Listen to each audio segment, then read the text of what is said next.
welcome to the Dropship Podcast, where you'll learn how to build and grow a high-ticket dropshipping business and hear stories from successful e-commerce entrepreneurs. Let's kick this thing off. Hey, welcome to the Dropship Podcast, back again with another Do the Work snippet. So again, we did this presentation at Dropship Breakthru Live, had 22 things that we wanted people to do the work. If you implement these in your business, you're going to have a better business. And one of the slides that I built out had to do with having more emails. So I noticed when I get into a lot of people's businesses, I think you found this too when we pulled in some businesses to use on stage, there's no emails behind these pop-ups. I've certainly been a victim of this in the beginning. Yeah. Like abandoned carts, you write the one, maybe you write two, and then you wonder why no one is purchasing after abandoning their cart. But I just noticed most people aren't building out emails, and it seems like such an easy win. Yeah, and it's once again, I mean, we've done a few episodes lately where we talked about parts of the customer journey, right? And in ways that you can delight your customer and touch points you can have.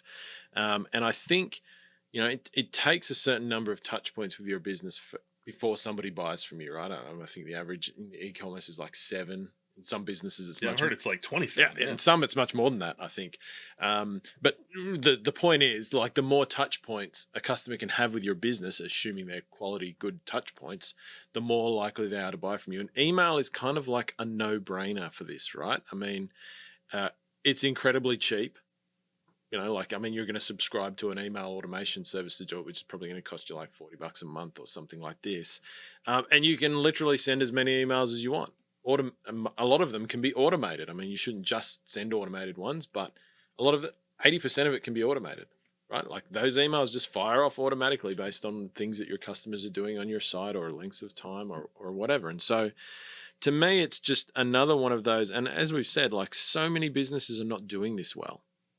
And I get it takes a little bit to set it up, right? Particularly if you're somebody who is not into writing. Like, that's not your forte, written communication. For a lot of people, it's not. I think it's kind of one of those things that people just kind of push to the side and be like, oh, I'm going to focus on my ads more. Or I'm going to get stuck staring at my ad account. Or I know I need to do SEO, so I'm going to do a lot of that. And email just kind of, I think I was actually surprised. If I'm honest, I was surprised. I did sign up for a lot of people's email list who were, we're at our live event, and either saw really low quality emails that didn't really add to the customer journey, or just got none at all. Even for like pop-ups, like where there was a discount offered, just didn't get an email in response, which, it could be spam filters or something like that. Sure, that happens sometimes, but yeah, there's a massive opportunity here. There's a massive opportunity, and luckily these days, writing emails can be, you can speed that process up a lot with the help of some of the tools that are out there now. Yeah, so we teach a lot of SEO. It's going to be a huge growth channel for you, and everyone's like, I'm just going to use ChatGPT to write my emails. First off, if you don't know what ChatGPT is, it's chat.openai.com. It's free, or pay $20 and get the better version of it. It's $20 a month. It's well worth it, in my opinion. It's gotten a little dumber lately, and it's a little woke, I guess. Like, you can ask it to rewrite something in Donald Trump's voice, and it'll say no. Then you can ask it to rewrite it in Joe Biden's voice, and it'll be like, happily, here's what it sounds like if you have dementia. And so, like, sorry, is that a good one? That's not a good one. All right. It's all right. Hopefully somebody laughed at home. But you can use ChatGPT for writing these emails and not have to worry about, bothering Papa G. And I actually think it's pretty fucking good. And so, like, I would challenge you to start with the easiest one, your abandoned cart flow. Like, if you went and I kind of wish I could share my screen, and maybe we'll do this as a training somewhere for free. Go to ChatGPT and say, I own an e-commerce store selling air purifiers. I want to write an abandoned cart flow, and I'd like it to be 6 emails long. Write me 6 emails. It's going to write out 6 emails. Now, I don't think you should take those 6 emails and put them in your autoresponder. Though, if you just did that, you're probably doing better than most people. That's right. What I'd like you to do from there is take a part of an email, or even the whole email, and say, hey, this first email looks great, but what you don't know is that I serve an elderly demographic. They have these concerns. Can you rewrite the email knowing that they have these concerns? And it will rewrite it for you. Then if you don't like that, which you're probably going to like that one even better than the one they wrote, you can think of somebody who's in the industry or someone. I think when I did this with somebody serving old people, we said, rewrite this in the voice of Regis Philbin, somebody that, people in the older demographic would know who it is. If I'm doing younger folks, I'll often use Sean Purry or Gary Vee or Tom Bilyeu. Someone who can tell a story better than your boy can tell a story here. Fun fact, my business partner Leanna Patch works on here too. So you could, if you want it to be a little more funny, say, hey, can you rewrite this in the tone of Leanna Patch? You can have this rewritten over and over again. I think what some people do is they go to ChatGPT, have it written and put it in there, which is fine. That's baseline. If you just do that, you're ahead of most people. But if you can take time to have it rewrite it in the tone of your customer, which it's pretty good at doing, it's going to be even better. And you can have this done today. I think that's what people don't realize is like, it seems like a daunting task. But I think in the next 30 minutes, you can have your entire abandoned cart flow done well and into Klaviyo and not have to think about this ever again. Yeah, absolutely. The one thing I'd say is you do need to fact check it as well, Sure. Because ChatGPT is as by their own disclaimer, is not factually verified information. So good at guessing words. Yeah. So, I mean, if you've got more technical products or products that, people have to use in a particular way to avoid hurting themselves, essentially, and you provide information that is incorrect, that causes them to do that, then you're going to be potentially in some hot water. So always fact check what AI spits out for you. But yeah, I mean, you're absolutely right. I mean, even with the basic thing, like you're going to be way ahead of what a lot of people in the high ticket dropshipping space are doing. And that process you walk through with like improving a copy, absolutely do that. And then the last thing I would probably add on to that is like add in, which I don't think ChatGPT quite gets. I mean, the thing where you rewrite it like you're this person or in the voice of this person, I think that's good. But still, if you know, particularly if you're in your own market and you know that there are specific words that people in your market use, or, in my case, where in another episode, we were talking about the voicemails I record and things like that, where I speak like my customer and I use a lot of slang and things like that. Your email should always be like email is a personal communication platform, right? So your emails should read like you're having a conversation with your ideal customer. So as much as possible, you want to layer in a bit of the terminology that they use, the slang, if there's slang, or colloquialisms in your particular market that apply to your ideal customer. You might want to put some of that in at the end. And don't feel like when you write emails they have to be really formal, like really stilted and like professional writing. That's not short sentences. Just keep it nice and punchy, get to the point, have a bit of a laugh. There's nothing wrong with that. Delight them. Yeah. Delight them. Like, make it a little bit entertaining. I mean, if you think about it, people going about their day to day, anytime you can give them a little chuckle or just do something that stands out in their mind, like, recent Do the Work, we talked about calling customers after they purchase and how rare that is and how it sticks out in the mind. Like, once again, I think you shared a story actually with me the other night about some emails that Liana had written for you, and the customer who, even though they weren't really a customer of yours anymore, they're still reading those emails because she just enjoys reading those emails. Yep. Their pet had died, which happens a lot, unfortunately, in my industry, but this person was comforted by Leanna still making her laugh every time. So Paramount Pet Health is a good example. Leanna's delighting you with all of the emails, and we're not always writing to sell you. We're writing to serve you. Same with her own. If you go to punchlinecopy.com and sign up for hers, you're probably going to laugh every time she sends out an email. I think you can do most of this with ChatGPT, honestly. Like, if you can input the words for my presentation, I had to mention some words and say, who in this room knows what these words mean? And I pulled them by saying, what are some slang terms in this industry? And it was able to pull those. Obviously, you're going to know them more. But look, I think you can do all of this stuff. So I'm using ChatGPT to help me with this. Can you write your welcome series? So I think you signed up for a lot of pop-ups. A lot of people are like, sign up today and save 5% on your order, or whatever your pop-up is that is on the main part of your site. How many emails are behind there? When you did them for our students, I don't think we found very many, which is unfortunate. But you can have ChatGPT help you with what you're trying to get across there, help people work through the beginning part of their journey. If you're selling fitness equipment, they probably have some concerns and objections, or a before state, some feelings they have before they're purchasing. How can you work them through that and then send them to the right place on your site? And can you have ChatGPT help you write more than one email there that just says, your 5% discount is expiring. Come back and shop today, which is what most people put. Abandoned cart flow, we mentioned. Post-purchase follow-up can really help you with this. Again, thank them, ask for reviews, offer usage tips, and encourage repeat business. You can be a little more thoughtful than what ChatGPT is saying here, but you can have help with that. If you don't have a browse abandonment flow, which is a little creepy if I'm honest with you, you can have help writing that. Re-engagement, upsell, cross-sell. Another one I see people not spending any time on really is rewriting their stock Shopify emails. So this takes a little bit of coding and you might need some help. But if you can put a little personality into the order confirmation, into the shipment emails, into every little touch point in your business and make someone smile or chuckle or feel good when they're interacting with you, it's going to be worth your time. And so, again, you can have this done by the end of the day.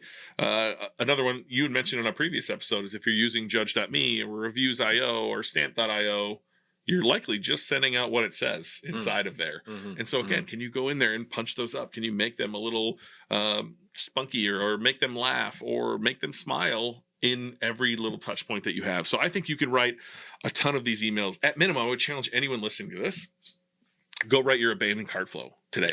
Today. Yeah. Great place to start. The other thing, a couple of things I would say as well. Like I see a lot of people when they do emails, they constantly go straight to selling in every single email. Like the email is just like, here's a little bit of information and then a list of recommended products for you. Every single email. And I think if you want, there's a couple of things you have to be mindful of when you're emailing people is your open rate, your click-through rate, and people marking you as spam. So if you send people the same thing in every single email, that is the absolute quickest way that they'll switch off from your emails.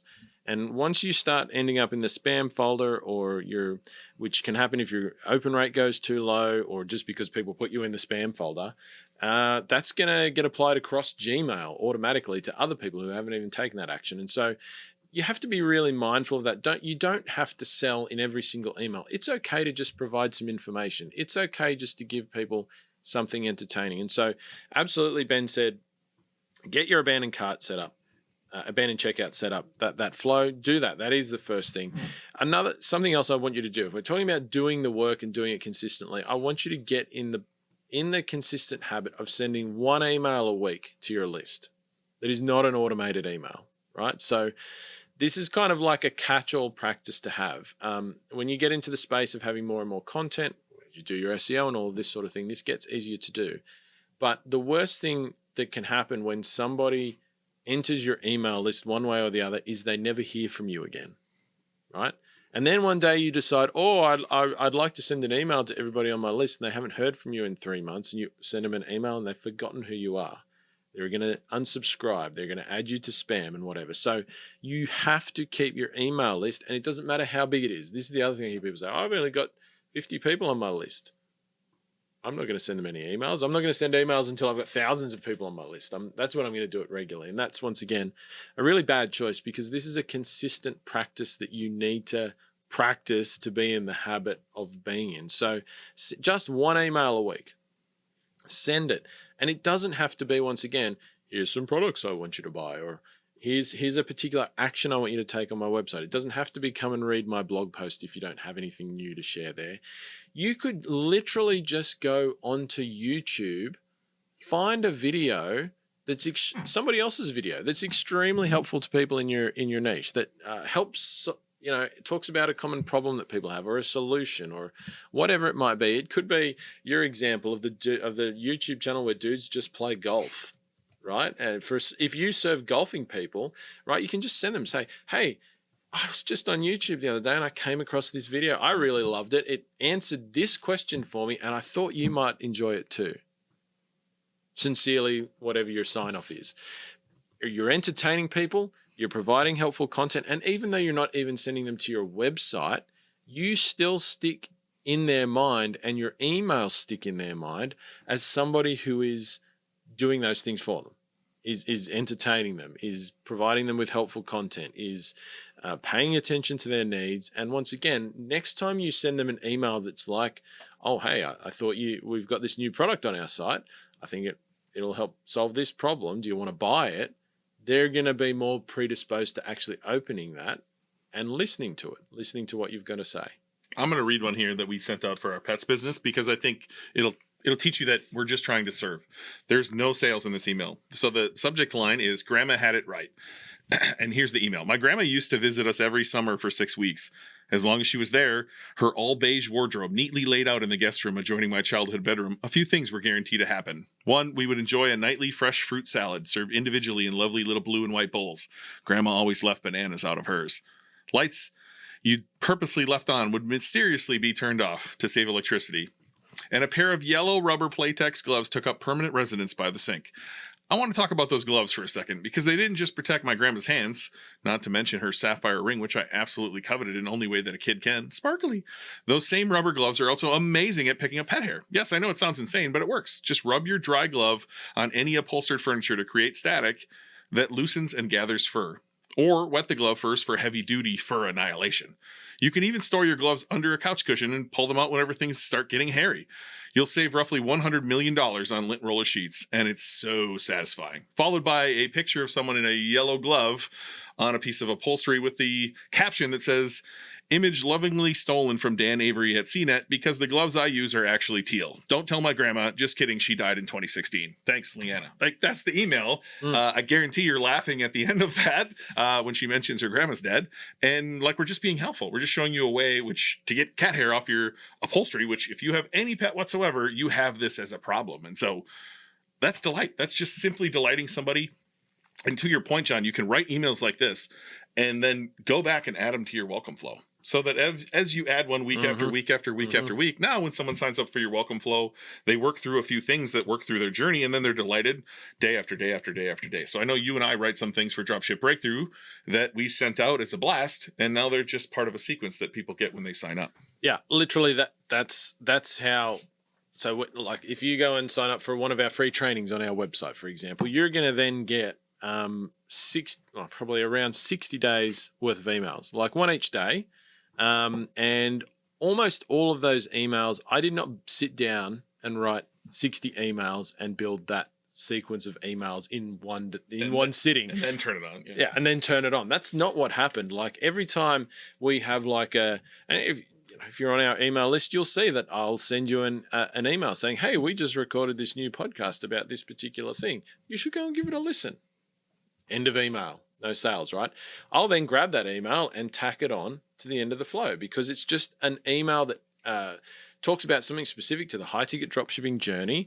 And I know most people will be like, well, yeah, that's an interesting topic. I'll go and listen to that. And it keeps people engaged with our message. And sooner or later, yeah, sure, those people who get that email, a portion of them are going to join our program. And but that email in and of itself is not going to be the thing that does it. And so over time, you just build up that thing, and it goes back to this being a consistent practice. Like you don't have to set up all of your email in one go. You've just got to keep working away at it. If you work away at it for 30 days, 60 days, 90 days, you're going to have an amazing email marketing system that does generate sales.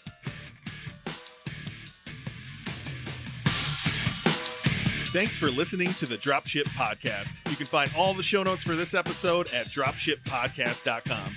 And if you're ready to take the next step in your dropshipping journey, we invite you to join us inside Dropship Breakthru, where John and I will walk you through step by step in starting your own high-ticket dropshipping e-commerce business. But that's not all. Dropship Breakthru will also teach you everything you'll need to know to grow your business and take it to the next level. So head over to dropshipbreakthru.com and sign up for our free training that will help you take the first steps towards building and growing your own profitable high-ticket dropshipping business.